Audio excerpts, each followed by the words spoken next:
Happy Monday, everyone. Welcome back to the channel, and today we're going to be talking about some of the new cards coming out in Brothers of Legend and how they impact one of my favorite strategies, which, if you've been watching the channel for a while, you know is the Fish/Shark deck. There are many new cards coming out in Brothers of Legend that support a bunch of different decks, but I'm most excited about these specifically because I think they may actually be enough to take it to that next level and let it compete as a rogue option. If you guys haven't seen it already, I've posted a few different variations of the Shark/Fish deck on the channel over the past couple months, including one that I went 8-0 with at the OTS Championship at my local, so that was really fun. And I'm getting more comfortable with the deck, learning the strategies, and obviously there's different variations on it. But hopefully you guys are excited about it as I am, and Brothers of Legend is a set I'm really looking forward to, both because those new cards are coming out and also because we are getting some really cool reprints that we have discussed before.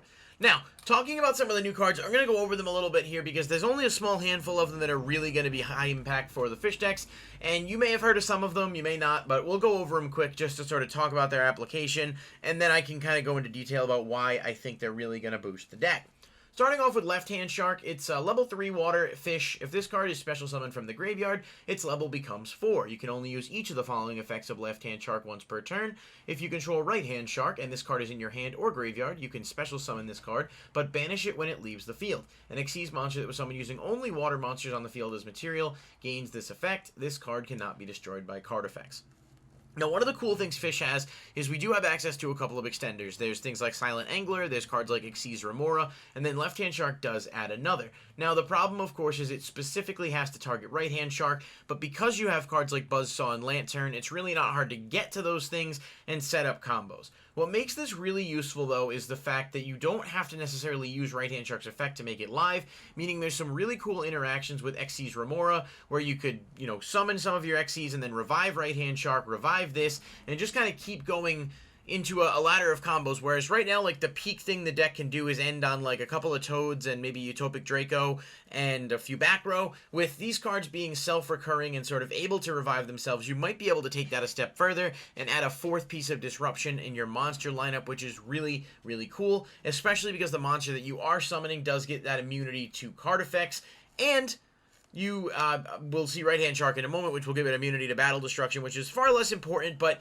think about turning your Toad into a Utopic Draco, or, well, not Toad, but you get what I'm saying, like, whatever monster you bring out, and this is sort of one of those things where I'm just kind of, like, theory crafting as I go along, which is not always the most effective way for a pre-recorded video, but Left-Hand Shark is really good. It's an extender from the hand, but it also revives from grave, meaning it doesn't necessarily clash with Silent Angler, and that level 4 modification is cool, but you also have Buzzsaw and Lantern that allow you to make 3s if needed. Now, Right-Hand Shark, as you can imagine, very similar in design. Level 4 water. When this card is normal summoned, you can add one Left-Hand Shark from your deck to your hand. If this card is in your graveyard and you control no monsters, you can special summon this card, but banish it when it leaves the field. An Xyz monster that was used using only water monsters, including this card on the field, cannot be destroyed by battle.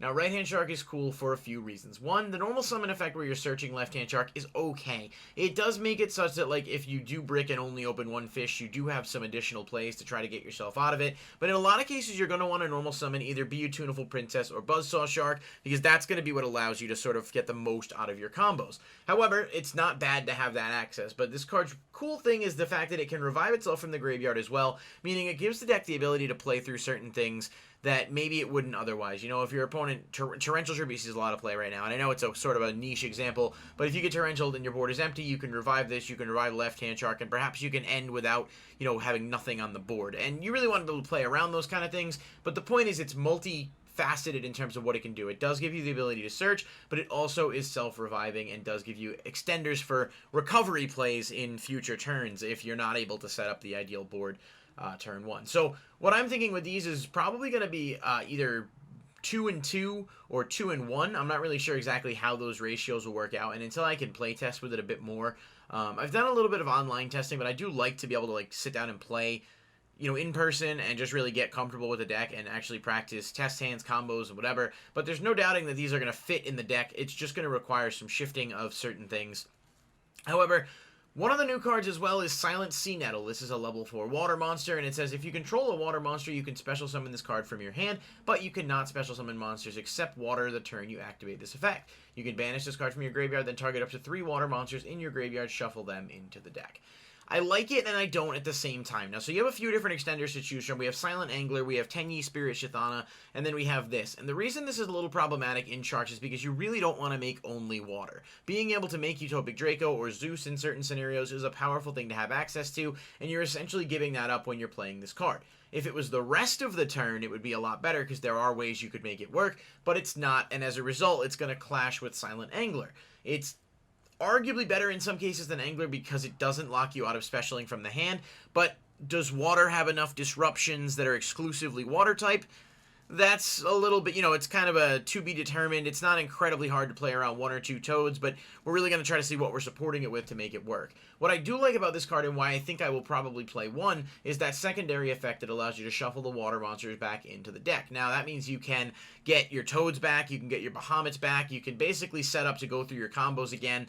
I wish it, like, give you a draw when you put them back, sort of like Lifeless Leaf Fish does. But I kind of understand why it doesn't. It's up to 3 versus needing exactly 3, so there's a bit more flexibility there.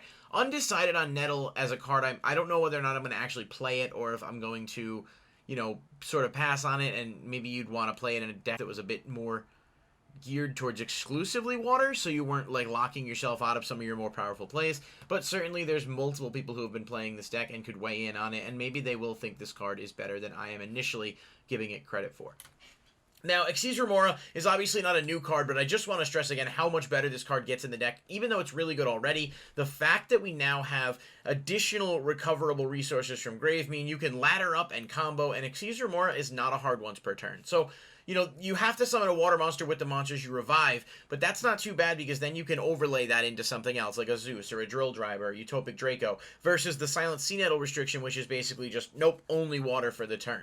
But Remora, again, is not a hard once per turn. There is a new spell card that just creates some really nutty interactions with it, and overall, I just wanted to stress how good of a card this is actually going to be in the deck, and I'm kind of hoping they give us a bit of a foil upgrade for it, because I think it needs a reprint in general.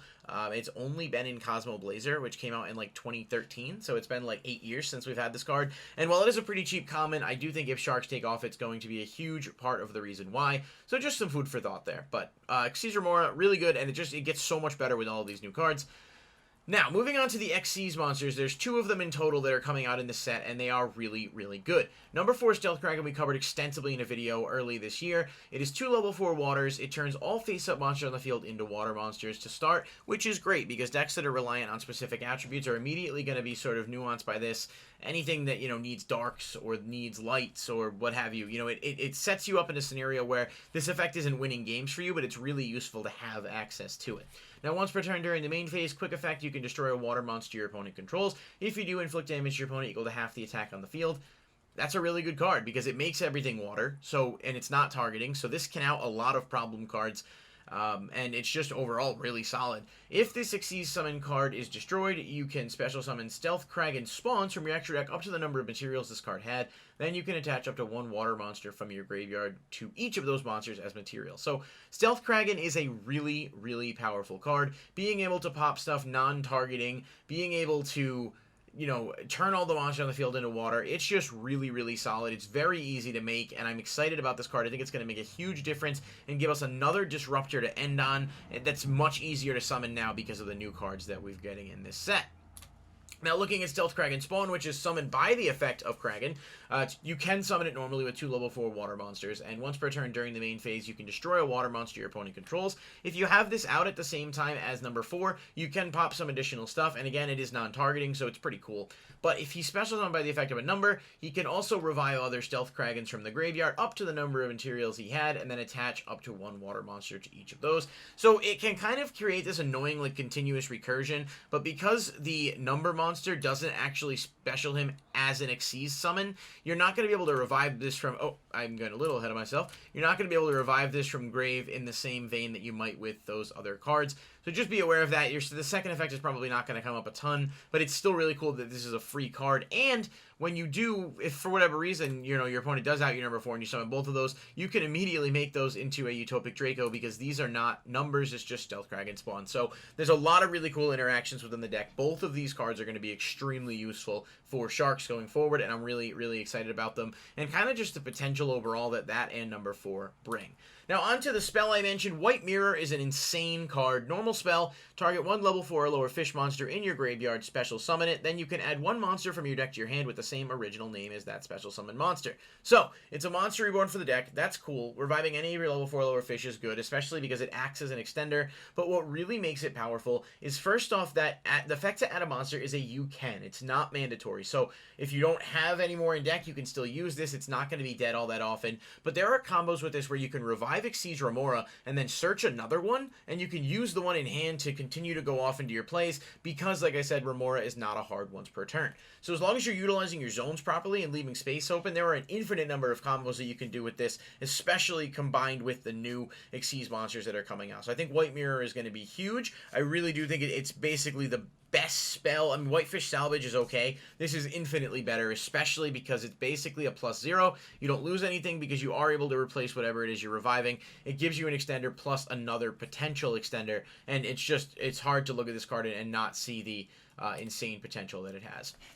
So that wraps up all of the new cards that are coming out, and I sort of talked about the combos as we go through. I really, really do think these cards might be enough to take this to like a rogue level. The deck has already done well, you know, on certain online events, and it's got a lot of people that are sort of into it, finding different ways to make it work, and while it does have weaknesses, it really is a powerful extender-based deck that can just build a board that's strong and really force your opponent to have to play through it, and if you can get the right combo pieces where you're actually having a few extra cards in hand, like your Solemn Strike, or Imperm, or Ash Blossom Ghost Spell, you really do set yourself up in a position where it's hard for a deck to play against this unless they open like the nuts themselves, in which case you are likely going to end up, you know, at risk of losing that game anyway.